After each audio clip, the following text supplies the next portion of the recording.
a guy named Alistair, a tall boy, a gentle giant in every sense of the word, a kind face, very patient. He had missed a class 2 days before, and I went into full teacher mode, telling him off, where were you? This is an opportunity, you've missed, you've all been there, you've all been on the receiving end of teacher anger, yes, that reprimand. I was giving him the full force for missing his lesson. And then he replied, "Ma'am, do you remember 2 days ago that there was a huge storm? This was in Johannesburg and Gauteng." And I said, "Of course I remember, how could I forget? It was a very dramatic storm, it was all over the newspapers." And he said to me, "Ma'am, my shack washed away and I had to rebuild it." He came from a child-headed household. He was only 14 years old, looking after 2 little brothers, and they had to rebuild their home from nothing. And in the face of that, he only missed 1 day of school.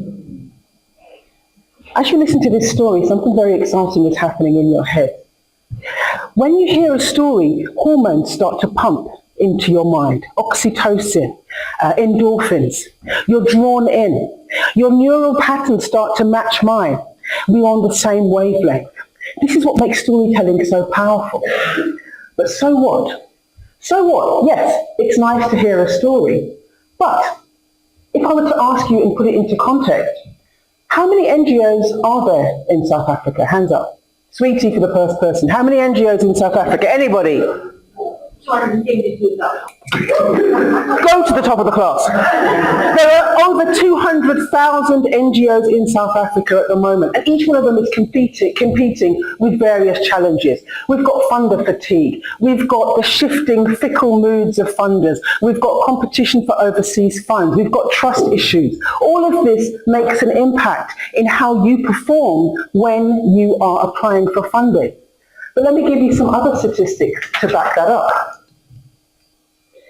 Studies have shown that donors are 60% more likely to give to a campaign that features a specific story about an individual beneficiary rather than abstract statistics. And I've spent the whole day listening out for one of those specific stories. Applications for grants that include compelling stories about the non-profit's impact are 30% more likely to be successful. So when I tell you about the way that stories affect your brain, when I tell you about the challenges that NGOs are facing, and when I tell you about the effectiveness of including storytelling in your campaigns, you will start to understand that storytelling is not a nice to have, it's a must have. So why aren't more NGOs including storytelling in their campaigns? Why aren't more people using it properly?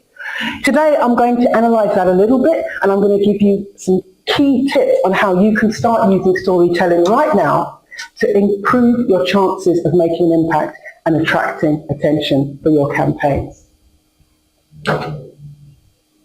Not going to go into too much detail about me, not very interesting. You've already had a bit of a bio. Yes, lecturer. I run a consultancy called Storied. I've published textbooks. I'm an award-winning playwright.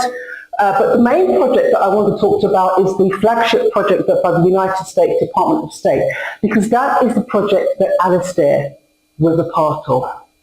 The Access Programme is the largest funded project by the United States Department of State, and they have projects in 80 countries. And I was made the provider in Gauteng. Now the interesting thing is that when I started, I was on my own. I was the only solo provider in the whole of South Africa. Everybody else was a company or an organisation. I was lecturing at WITS and they said to me, "Come along and do the Access project for us." I didn't even have a company. I'm from London. I hadn't set it up as yet, so I had to buy one off the shelf. And the interesting thing is that in 6 years, I went from being the smallest contractor to the largest contractor in South Africa in terms of funding that was increased year on year and the number of beneficiaries I've got. How did I do that? I entered into a grand storytelling project that spanned the 11 years I was there. I was working in one of the toughest places in South Africa, a place called Deep Sloot. Anyone heard of Deep Sloot? It's the kind of place you drive past, you don't look. The kids used to say to me, "Ma'am, even the taxis won't come into Deep Sloot." But I was going in there for 11 years, and that was part of my grand story harvesting exercise, and pumping those stories into my applications, into my reports, into my monitoring and evaluation. And that's how I went from the smallest to the largest.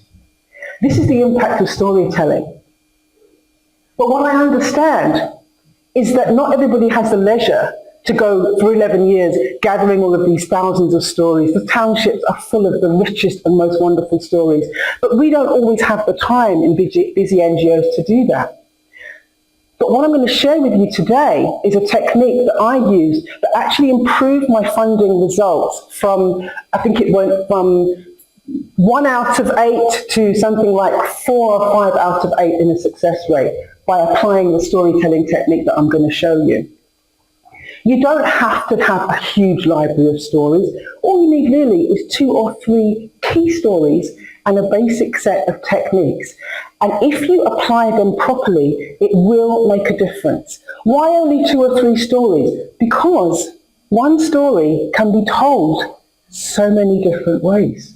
And once you understand that, it doesn't become such a huge task, right? So this is the model. Don't worry about that. I know you're looking at that after the long day you've had and going, oh my goodness, look at all of this. Don't worry about that. That is the whole model that I use for my storytelling and for business and the NGO space. But all I want to focus on today is what we call these 6 C's. Now remember, I asked why NGOs are not telling stories. Over the years working in the UK and South Africa, I've distilled this blueprint and I've identified these 6 areas that if you get these, you are ready to become an advanced storyteller. Courage. Courage is the belief that storytelling analysis gives you. It's self-belief. When you believe in yourself, you can convince people, you can write better funding applications and presentations. Content, what stories tell us, and here's the thing, what stories do we tell? It's 2 sides of it.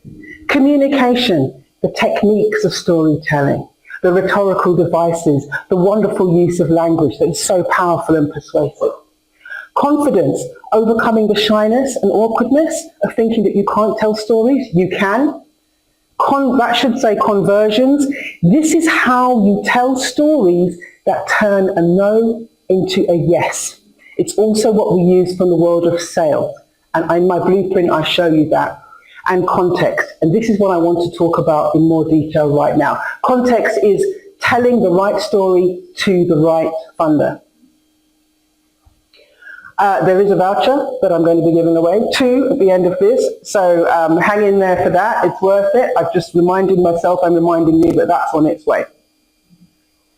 So, I mentioned context as part of the 6 C's of storytelling. And this is the technique that I used that was, I think, very, very solely responsible for me having a massive improvement in my success rate in my funding applications. Context means that you are talking the language of the funder that you're speaking to.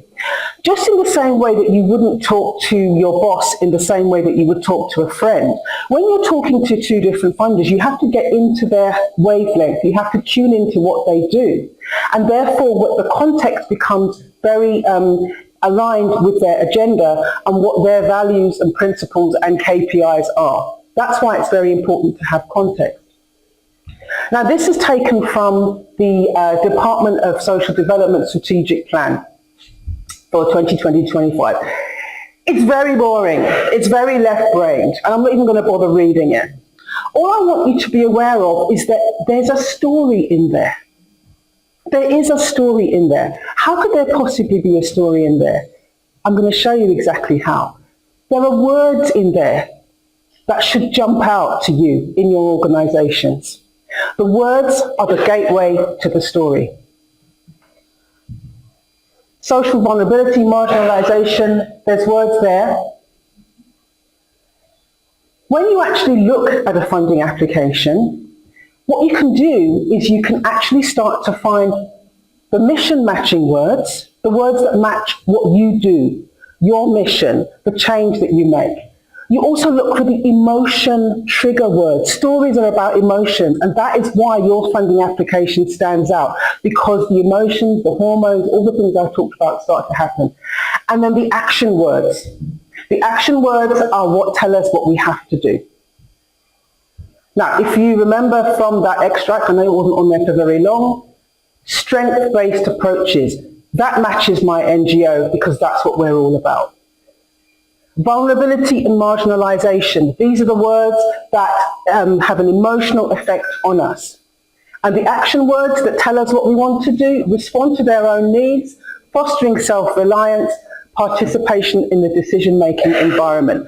You can print off the application. You can sit with your teams and underline the mission-matching words, the emotion-triggering words, and the action words. And then you are ready to find your aligned story. I don't even know if I'm using this. I'm just doing this and it's coming and going and coming and going. Sorry about that. How long do I have? 13 minutes. Oh, wonderful. So after actually looking at that application, printing it off, taking a pen, underlining the mission matching words, emotion trigger words, action words, I started to think, which story from the work that we've been doing in my NGO actually really closely fits those. Now this becomes easier after you do the workshop with me because you will have what we call a story bank. A story bank is a set of signature stories that you put together, and it's almost as if then you'll be ready to actually pull that off the shelf and match it with the application. Are you following me? But also, as I said, one story can be told so many different ways that you can actually match it in that way. The story that I want to tell you that is a mission matching is Sean's story. Now I've got a picture of Nelson Mandela instead of Sean because, first of all, when I think about Sean, there's a lot of pain for me. And I put Nelson Mandela instead of his picture because in my project, I often look at the children and young people and I say, where is our next Mandela? And it could be a boy or a girl, but I know because of their dynamism and because of their strength and their energy and their resilience, that there is another Mandela amongst them. And this boy, Sean, he was definitely one of those.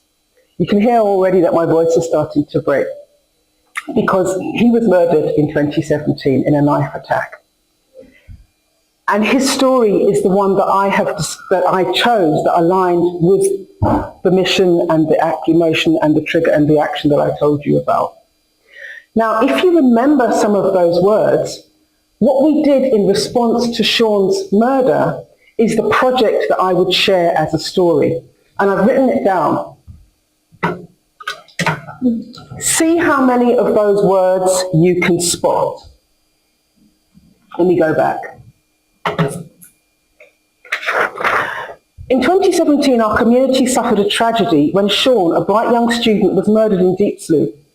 In response to his devastating loss, we launched Fight the Knife initiative to address the vulnerability and marginalisation of young people in the area. The movement began with a street demonstration that united the community. School children made placards, ward councillors sent speakers, the community police forum provided supervision. Netcare paramedics also offered training in how to respond to knife wounds, a step that could have saved Sean's life. Fight the Knife fostered self-reliance and community empowerment by integrating violence protection and anger management into the life skill curriculum of the schools in Deep Slough. Through participation in decision-making, the community took ownership of the initiative, responding to their own needs and ensuring Sean's legacy.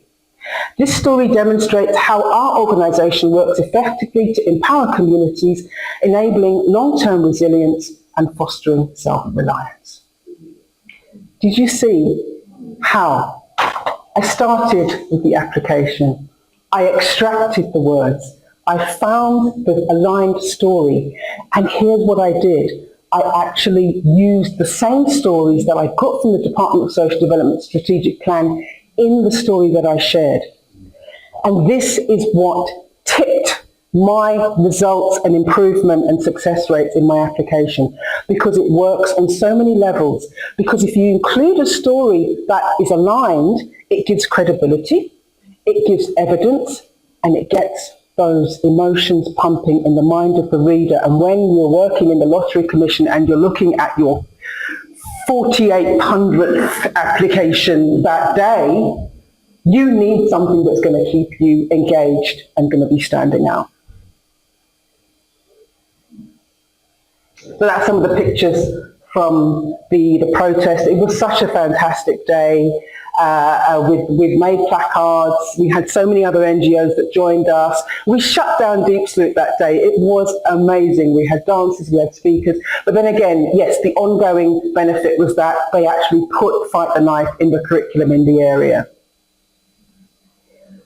So, coming back to what we said, you only need 2 or 3 stories to get started. But there is also the additional thing that people are saying, well, I can't tell stories.